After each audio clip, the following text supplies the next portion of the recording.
You're sitting comfortably? Then I'll begin. That dates me, doesn't it? So this is the third night of the present series of Rambles, and we're rambling around consciousness again, and which we're doing all the time, of course. And this time I'm taking as my text a saying from the Anguttara Nikaya of the Pali Canon. This mind is luminous, shining, radiant, but it is defiled by adventitious defilements. Adventitious meaning added to it, that are not native to it, but that are piled on top of it, so to speak. And the Buddha says that if you don't know this as it really is, then you can't really make mental progress. You can't develop your mind. If you do know it, then there will be mental development for you. So we're trying to illumine what this means. This mind is luminous, but it is defiled by adventitious defilements. So yesterday I explored a model that derives from the Yogacara school or tradition of Buddhism, found in the Mahayana tradition, that is the with the Madhyamaka, is the central philosophy of Buddhism. I won't recapitulate everything that I said yesterday, but what I will say today will implicitly recapitulate it, and I think that if you weren't here yesterday, you'll probably get some finger holds on what I'm talking about. So what I'm going to be doing today is looking again at the model that I presented yesterday, which is first of all a spatial model of what the mind is, and then a temporal model, a dynamic temporal model. And what I'm going to especially move on to is discussing how we get rid of those defilements according to that model. What I've done so far is establish the way in which the mind is constructed according to the Yogacara school, and now I'm going to show how the defilements that become constructed on that basis are eliminated. So first of all, I'm going to recur to the spatial model. So, as I've stressed, I hope sufficiently, mind, according to all Buddhist schools, is not a thing.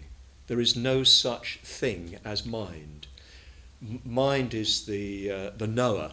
Mind is the, as it were, pure subjectivity that illumines the world.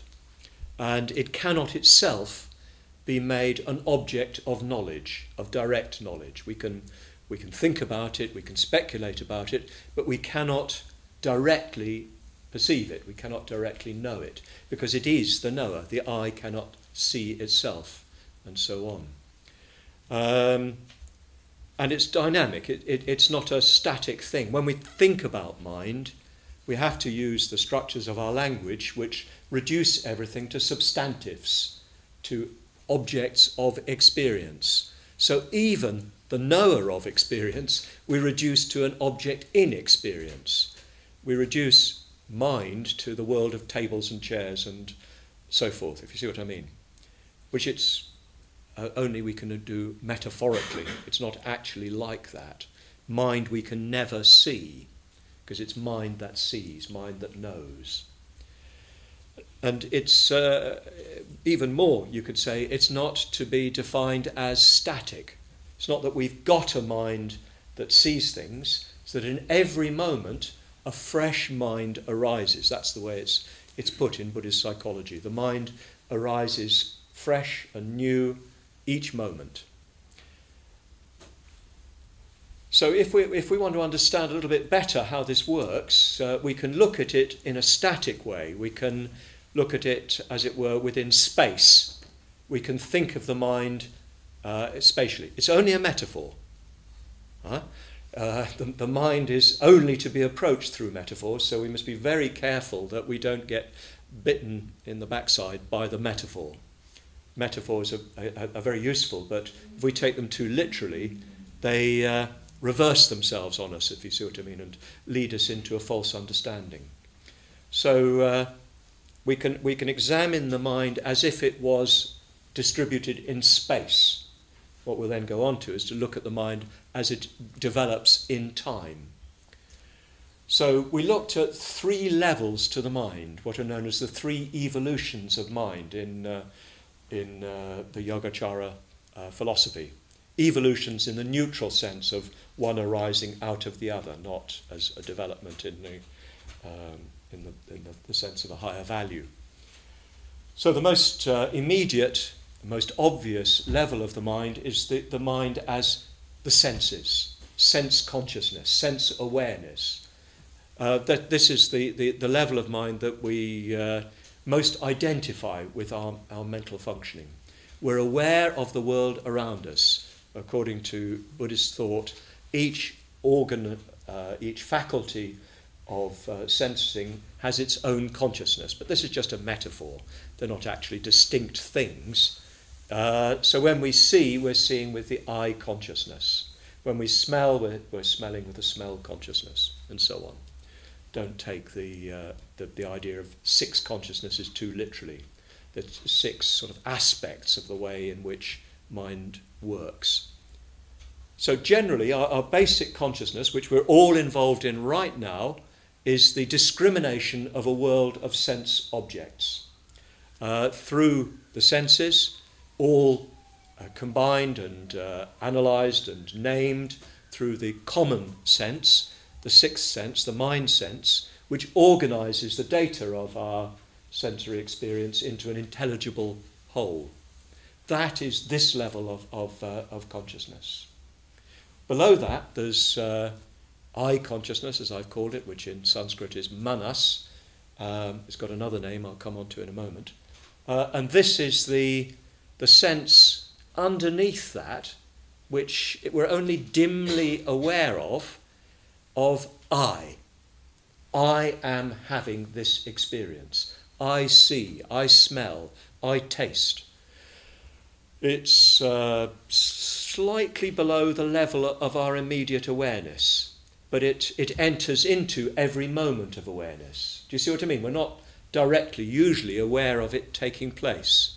As I mentioned yesterday, we're most likely to be aware of it when something disrupts it. I cited the example yesterday of going to a party. You may have a different experience of parties to me, but in a party you have this sort of, you have to construct yourself in relation to the people who are there. It's certainly when you're only 17 or 18. There's a busy business of trying to give yourself an identity in relation to the people who are there. Actually, we're doing that all the time. All the time there's an underground story going on about who I am. And there's an aspect, a deeper aspect of awareness that is engaged in identifying myself. And of course, identifying myself in contradistinction. I am not that. That's not me. I am this. And that is mine. That out there is part of my identity. So this mind is at work all the time under the surface of our sensory awareness. And deeper down, we have this level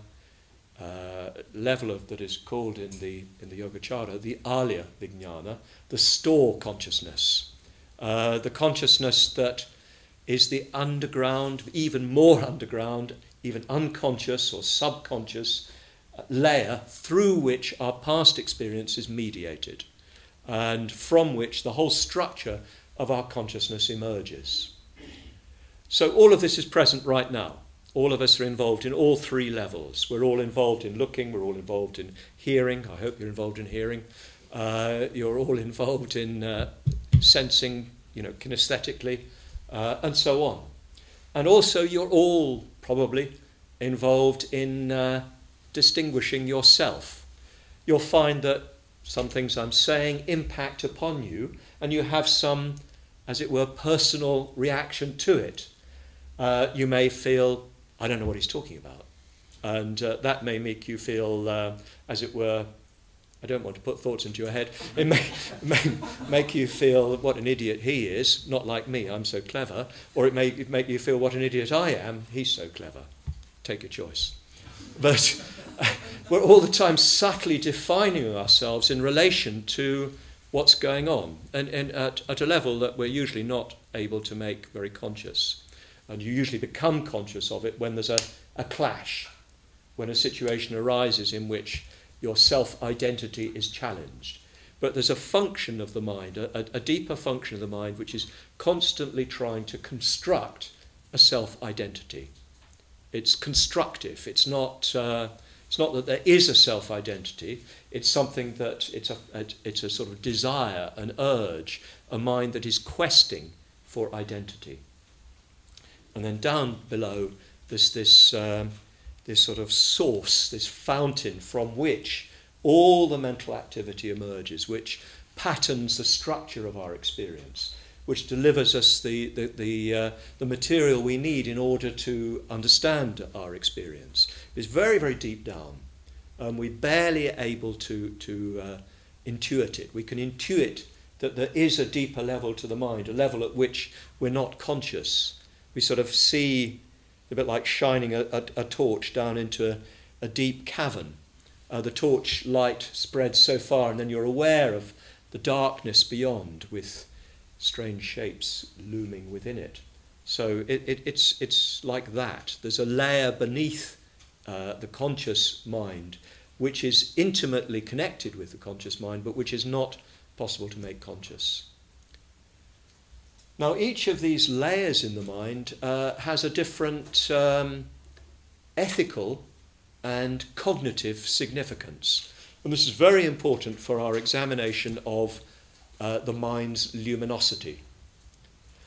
So the layer of consciousness, which is our general recognition of consciousness, what we usually think of as being awake or aware, this sensory consciousness with its formulated world, its constructed world, interpreted world, this is ethically significant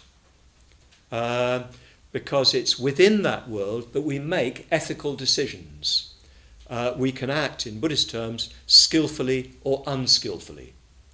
Our skillful or unskillful actions arise within the context of the world that we construct out of our sensory intuitions, the information that the senses deliver to us, and the patterns that emerge from deep within us. This synthesis of these inner patterns and these outer sensory information intuitions. It is in that world that we act. We have desires to include, to incorporate into our identity elements of the world around us. We have desires to reject elements of the world from our identity which we believe threaten us or undermine us or challenge us. And we have another clever tactic. We narrow our consciousness down to what we think will not threaten us. This is what ignorance is in this context. Ignorance is the refusal to see. It's not having been informed, it's refusing to see. It's a bit like if I'm talking to you and I suddenly notice that half the audience is asleep, what I shall simply do is carry on talking as if there was nothing going on. If you see what I mean, that would be the tactic that I wouldn't do that, of course, but one might do that because you're sort of on the stage and giving the talk, and even though half the audience is asleep and the other half is on the verge, you just carry on relentlessly and sort of pretend it's not happening.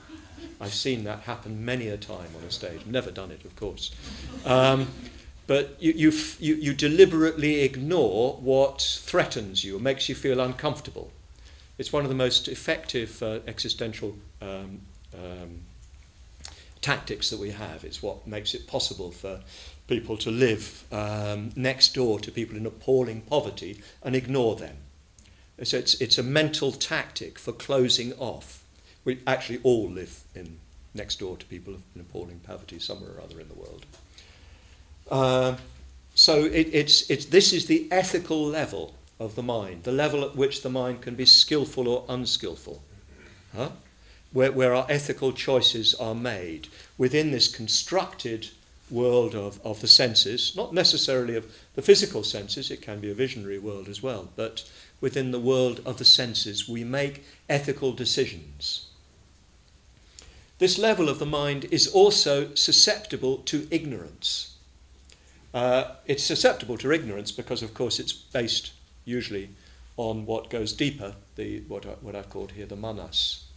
But within that realm of the senses, we misinterpret, or interpret correctly, what is going on. We interpret the world as being literally out there. We think that what we're perceiving are not representations based upon the synthesis of sensory data and our own inner patterns. We interpret it as literally out there. And we interpret ourselves as being located in that world as an object placed within a box. The world is a sort of stable arena into which we are placed. This, the Yogacara argues, we have no basis for deciding. So we misinterpret the world in that way. We think of it as a standing independent of our consciousness as we see it, and we also interpret ourselves as stable, fixed, real selves within that fixed world outside us. That is Buddhism. In Buddhism, ignorance defined. It's misinterpreting the nature of our experience, interpreting it in terms of a fixed self who has the experience, and a fixed world which we have as experience. So this level of the mind is susceptible to ignorance and to unskillfulness. Well, because it's susceptible to ignorance, it's susceptible to unskillfulness, if you see what I mean. Because we misinterpret the world, we misinterpret what will grant us happiness within this world.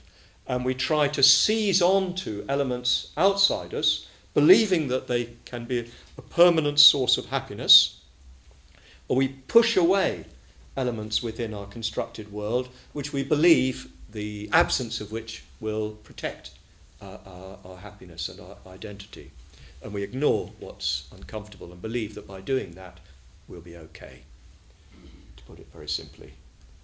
So the sense consciousness level is the defiled level. It's the defiled level ethically, and it's cognitively obscured in the technical language. It doesn't see things clearly. It's a misinterpretation. I'm sorry to say, brothers and sisters, this is what the Buddha says about all of us. Well, I presume all of us. That he said, as madmen, sleepwalkers and drunkards. We're misunderstanding. You see somebody very drunk talking to a lamppost, extremely intelligently. We're all doing that, metaphorically speaking. So yes, this level is where defilement most properly takes place. So when we're talking about the mind being luminous but defiled by adventitious defilement, this is where Advent takes place. The defilements enter at this point. At least the ethical defilements enter at this point, and obscure the mind's natural radiance and the mind's natural luminosity. The lower level, beneath that, the level of manas, is of course the source of the obscurity, because it's at this level that we mistake our experience. We take it wrongly. We seize upon the external element, what appears externally, and think of it as out there, fixed, independent, real, ultimately real. And we seize upon the inner dimension, the perceiving dimension, and conceive of that as I standing independent of the existential situation, real, permanent, ultimate. this is where that takes place. That's the obscuration on the basis of which the ethical defilements take place. Got it? So at this level, we misunderstand. We can't at that level do anything, so to speak. It's a level of pure cognition. Although when we say cognition, we shouldn't think of, the sort of thinking, merely thinking. It's more like an emotio-cognitive complex. The sense of self is as much emotional as cognitive. And in fact, it's sort of almost deeper than both those. It's a very strong sense of attachment.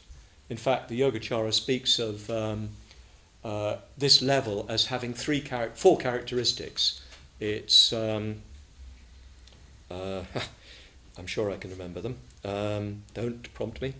It's atmashneha, which means the infatuation with self. Sounds very narcissistic. This complete absorption in self. This everything referred back to I. It's atmamana, which means pride in self. We think we are number one. We think the world revolves around us. So it's the egocentric factor, as it were. There's a strong, immediate, emotional clinging. And then there are the two more slightly cognitive dimensions to it. There's atmamoha, which means ignorance about self. We refuse to notice the truth of things as it's constantly presented to us. So, for instance, we fail to recognize that we're going to die and that this puts a big challenge on what it is to be alive. We fail to notice that. We fail to notice it by shutting it out. And it's a mechanism, it's deep inside us to protect ourselves by ignoring what threatens. And then accompanying that is atmadrishti, which means views about self. So it's not just that we refuse to recognize what undermines our sense of self. We've actually got ideas about who we are, which at the higher level manifest in all sorts of theories about who we are. But at this level, it's more instinctive, a deeply imbued decision about what we are, but below the level of conscious ratiocination. So do you see what I mean? This level of the mind is an automatic, deep attachment to self with a strong constructive function, which is constantly constructing self. It's not a thing that's there. It's a process of constantly constructing, reconstructing. At this level, it's the urge to do that. So this is where ignorance comes in. If you could say that at the level of sense consciousness, ethical, skillful and unskillful enter in.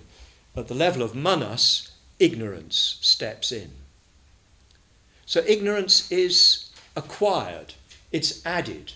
It is added at this level. At the level of store consciousness, there is neither ethical nor defilement, nor cognitive obscuration. The alaya is, as it were, innocent. It's quite amazing, isn't it, that when you think about it, that from this point of view, there's a level of our mind that is completely ignorant, completely innocent. Prejudices die hard, don't they? There's a layer of our minds. Every moment, right now, there's a layer of the mind that's innocent. That's innocent ethically, and that's not fooled, not taken in, not deceived. The deception comes in at the next level, at the level of the construction of self. And the defilement, the ethical defilement, comes in at the level of the construction of the world in terms of a sensory picture, so to speak. So this is very important. This is where the luminosity of the mind begins to come in. The alaya, if you like, is the mind still luminous. we'll see it's not quite straightforward because, of course, although it's luminous, it's the source from which all the other levels of the mind come in. We'll see that in the dynamic model. But itself, this level of the mind is innocent and, as it were, pure, you could almost say. And its characteristic is a sort of shining, a sort of brilliance. But as we construct the world on the basis of self-identity, we dim the world, we limit the world, we confine it. We break it up, we narrow it down. But at the level of the Alaya, as it emerges immediately in every moment, it's quite pure, it's quite luminous. Luminosity is here used as a metaphor because we have no other choice, we have no other words to talk about it. But it's a very good metaphor because it does have something of that shining quality, may even be experienced as intense light when you are sort of forced into it. And you get moments, I've already referred to this, you get moments when that sort of mind does, you get a glimpse of it. Of course, I mentioned sickness. I mentioned coming round from a swoon, as if before the whole edifice is properly got underway, properly constructed, there's a sense of sort of purity and openness, even happiness, contentment and lack of disturbance. I won't tell you my fainting stories again. Sometimes when you wake up in the morning, somebody mentioned anesthetics. There are various situations in which, for a while, the added superstructure is suspended. It's not completely suspended, of course, because you couldn't sort of bring anything from it otherwise. But there's a moment during which you just experience this very expansive, very free, very natural, very relaxed, radiant awareness, which can be even, yes, blissful, very, very happy, very contented. Quite strange in some strange situations where, I've heard of people in very bad accidents actually experiencing a tremendous sense of sort of release and relaxation. According to Buddhist tradition, particularly the Tibetan tradition, which charts what happens after death in some detail, this is what happens after death. To begin with, you experience the complete suspension of the upper levels of the mind, to use the spatial metaphor, and what you experience is just this luminous mind, this luminosity, which doesn't seem to come from anywhere, it's not yours, it's not somebody else's, it's just luminosity. Then, of course, construction starts to come in again, because, we'll see why. So this layer of the mind is there all the time, but immediately succeeded by constructions that are placed upon it. There's very, very important implications for us, because what it implies is that, Sangharakshita speaks of faith being innate, doubt acquired, that doubt is sort of added on. But faith is natural to us, to put it in terms of faith. That purity is something that we already have in a certain sense. You have to be careful how you understand this and not get too metaphysical about it. You haven't really got it, but there's a layer of your mind that is in itself naturally pure. But the defilements, the unethical conduct, are added on top of it. So that has a tremendous implication for what it is that we're doing. What's implied is that we're trying to get rid of the defilements so that the luminosity can shine forth. So we're not trying to make something. We're not trying to sort of build a bonfire or turn on a light or something like that. We're trying to discover what actually is. If we would only let it be. And this has tremendous implications for what we're doing in a place like this, that a lot of our work is creating the conditions under which we can get rid of the obscurations that hide from us this natural radiance of the mind. According to Buddhist tradition, we get a strong experience of this radiance when we enter deep meditation. The jhanas are spoken of as pabasarang, which is the word used for luminosity. Pabasarang idang chittang. Luminous is this mind. So samadhi, jhana, is luminous. When we enter the states of deep meditation, well short of enlightenment itself, we have a temporary experience of that luminosity shining forth. We're suspending these, or rather we're aligning these with that luminosity. It's a bit as if we're sort of aligning them so that the light can shine up through them rather than obscuring it. Yeah? So in various situations, that luminosity does shine forth. In situations of, for instance, intense aesthetic enjoyment, you get some sense of the world as shining. In intense communication, you may not experience it as light, so to speak, but you get a sense of something absolutely natural and unforced, just flowering. You may just get it quite spontaneously. I always used to love dipping into William James' Varieties of Religious Experience, because there's some wonderful moments. There's a wonderful description of a Yorkshire policeman who at the end of his day's beat would walk across the Yorkshire moors, and there's a very intense description of a great joy, great happiness, completely spontaneously welling up within him. So you can imagine this very down-to-earth, canny Yorkshire plod in bliss as he walks over the moors. I don't know what he told his sergeant, but so it doesn't have to be anything very lofty or sophisticated or whatever. It's natural because it's happening all the time. The first moment of every moment of consciousness, or the first aspect of every moment of consciousness, is this luminous alaya. So I hope that's clear. This model, it gives us a quite important insight into the work that we've got to do. We've got to first of all deal with the level of ethical defilement. Ethical defilement prevents us from seeing that luminosity. So we deal with that through shila, through ethical conduct. Through ethical conduct, we align the world of the senses, our sense consciousness, with that natural radiance and luminosity. We then prepare ourselves to look more deeply by entering into meditation.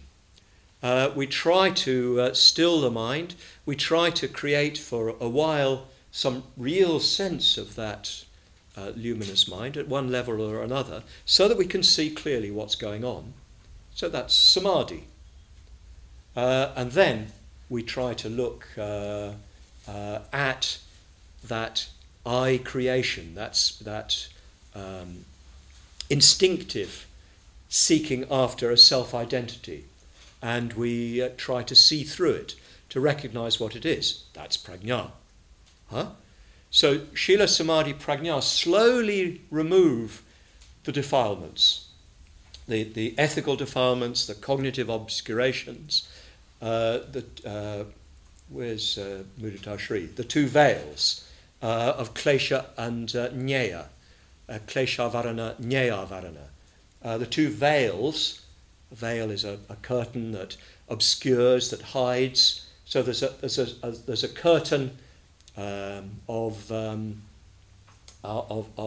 ethical obscuration and unskillful mental states, and then there's a curtain of misunderstanding, of ignorance, and of wrong understanding. So we're trying to part those curtains so that the radiance of the mind naturally flows through. Okay, that's the static model, and in the next few minutes I've got to take you through the dynamic model.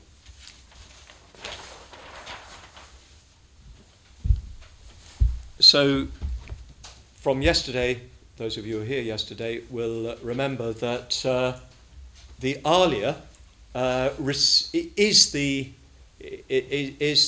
sort of the condensation of our previous unskillful actions. It's the vipaka, the medium for the vipakas, for the fruits of our previous actions, both skillful and unskillful.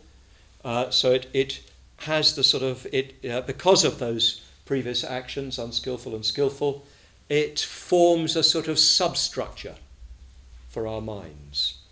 It even, according to tradition, determines which realm we will be born into, and how we will be reborn, how we will experience what we're reborn into. And rebirth can be taken in the life-by-life sense or the moment-by-moment sense. So it receives the impressions from our previous actions, karma, skillful and unskillful or neutral, and patterns itself on that basis. And it also receives the impulses of our previous clinging to self, our previous self-seeking, seeking after self. These two forces that pattern the alia and begin to emerge as the superstructure we saw yesterday. So the superstructure emerges out of our previous actions through the alia. Because we've got particular pattern of activity in the past, it forms a particular mental or sensory mental world for us, this world, and its particularity for each of us.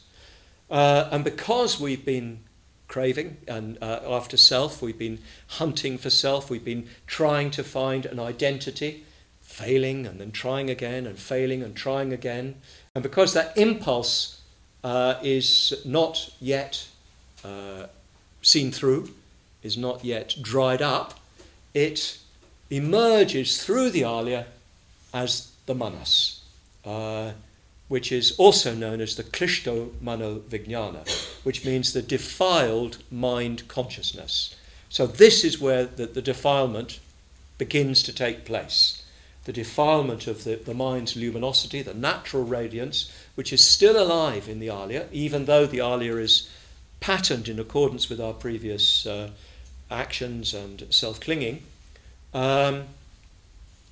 but which the manas obscures.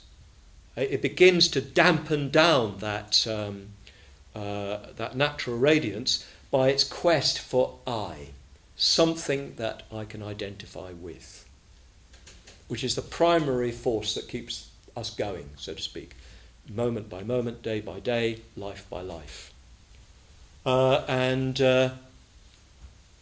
this is how it all comes about, how we obscure the natural radiance of the mind under the force of our previous ignorance and clinging and our previous actions. So clearly, we can't just sort of turn round and get back to the alia. We can get, like the exercise we did before this started, we can have some sort of intuition of it, and maybe some of you even had quite a strong experience of that luminosity of the mind. Probably quite a lot didn't really know what it was all about. It's okay. But we can't just go straight back. We can't think, oh yeah, it's luminous, and go back. Because the force coming from the past creates the superstructure of defilement.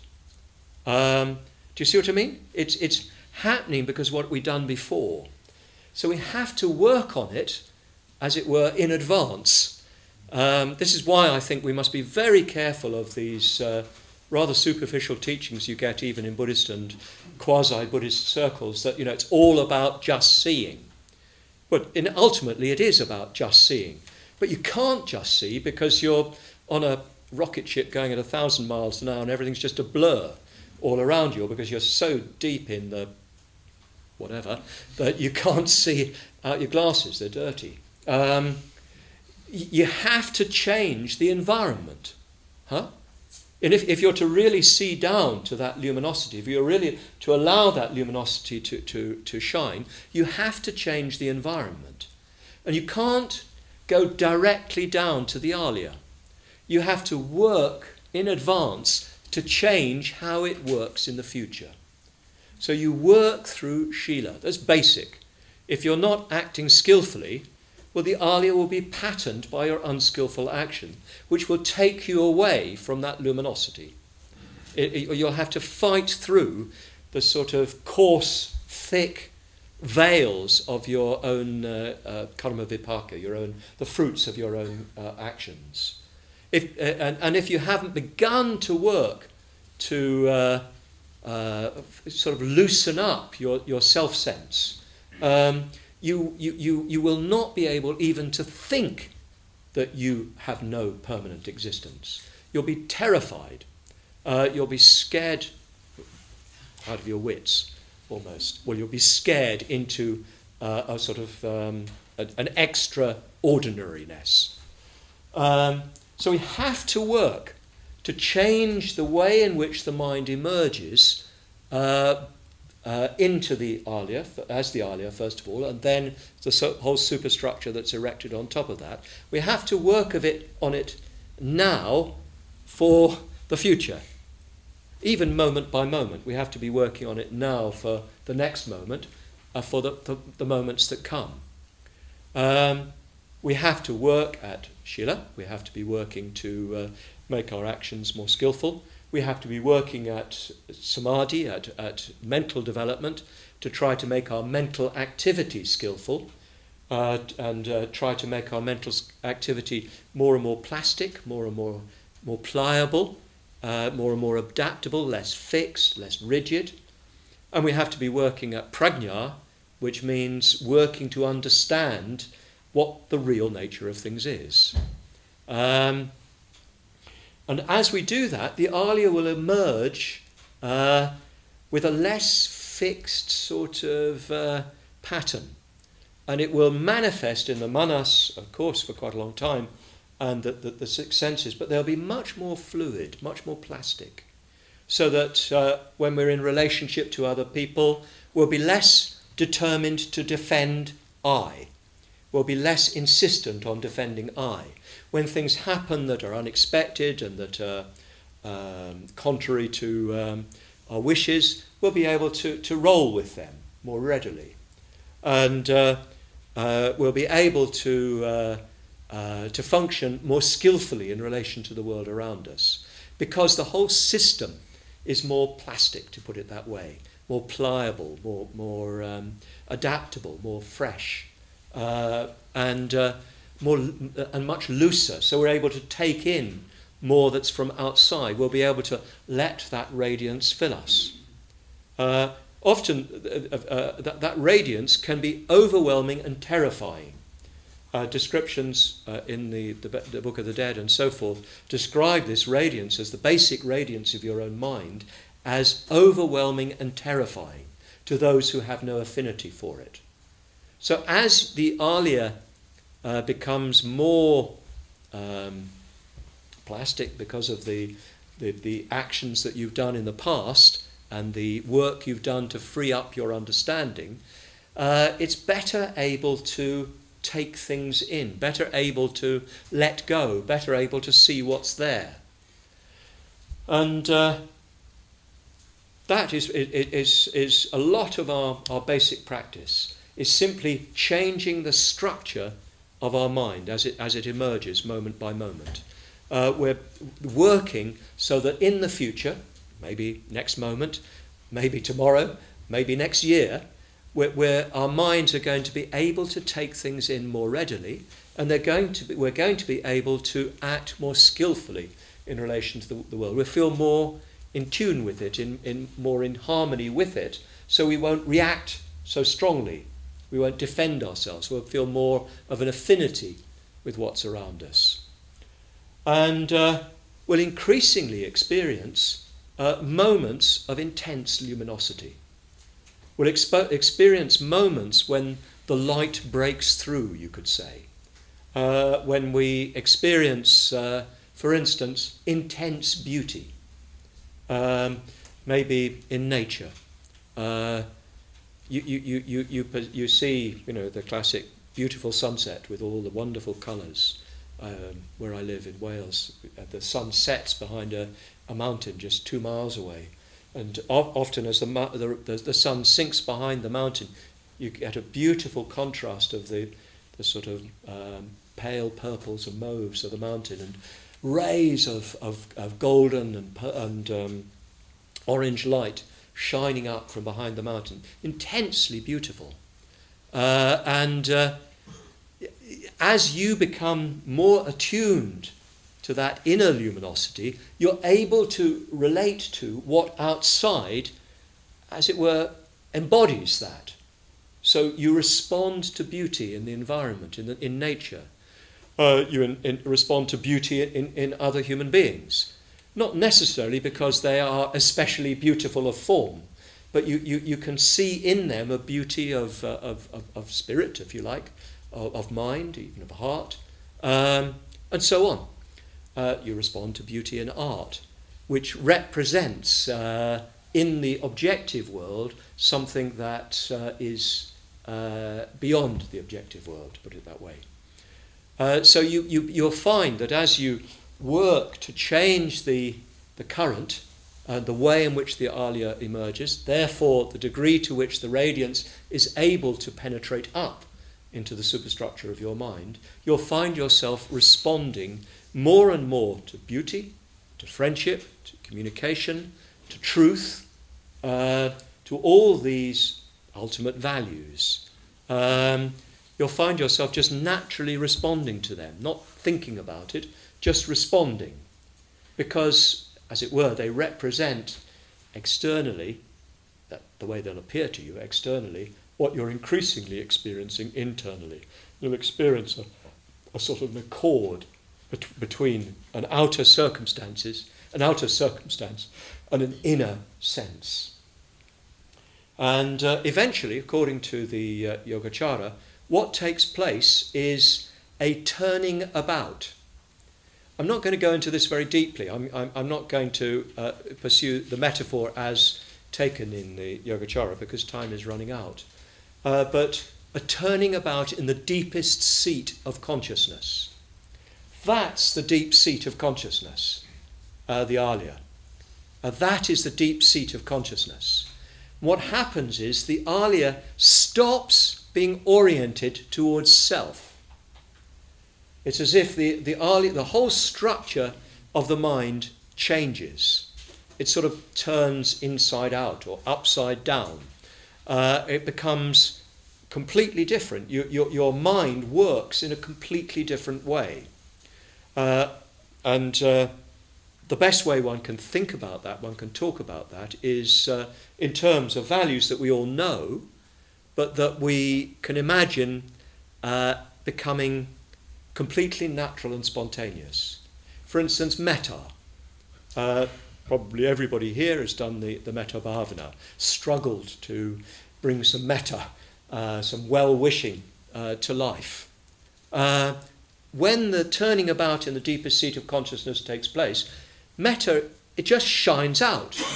You could even talk about luminosity as much as metta, as maitri, as love, as luminosity. It just shines out. You don't have to try. It's sort of what your mind is. Your mind is loving and compassionate and so forth. We know that the importance of truth, of clarifying what really is. And we know that through intense reflection, we can arrive at moments of real understanding, a real recognition. Well, you imagine when that turning about in the deepest seat of consciousness takes place, that's spontaneous. You naturally see all the time things as they are. You don't have to try. Well, after all, that's how things are. So you just look, you see. You don't have to try to discover beauty. You don't have to sort of work to discover beauty. You see beauty in everything. Of course, not necessarily at the the mundane sensory level, as it were. But you see, even in ugliness, behind the ugliness, something intensely beautiful, which is quite hard to discuss or talk about. You could see the struggle of life to manifest itself, the struggle of that luminosity to manifest itself in the world all around us. And you can respond to that deeply. Even, you can get some intuition of this when sometimes you can see people behaving extremely badly, even perhaps evilly, but somehow or other you can still see within them, deep within them, a sort of beauty. Not in their action. You're not at all justifying or ignoring the unethical and even evil of their action, but you're seeing that that is not ultimately what they are.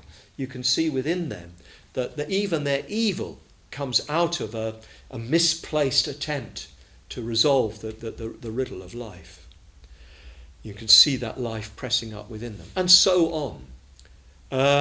The Yogacara talks of what happens when the turning about takes place in terms of the mandala of the 5 Buddhas.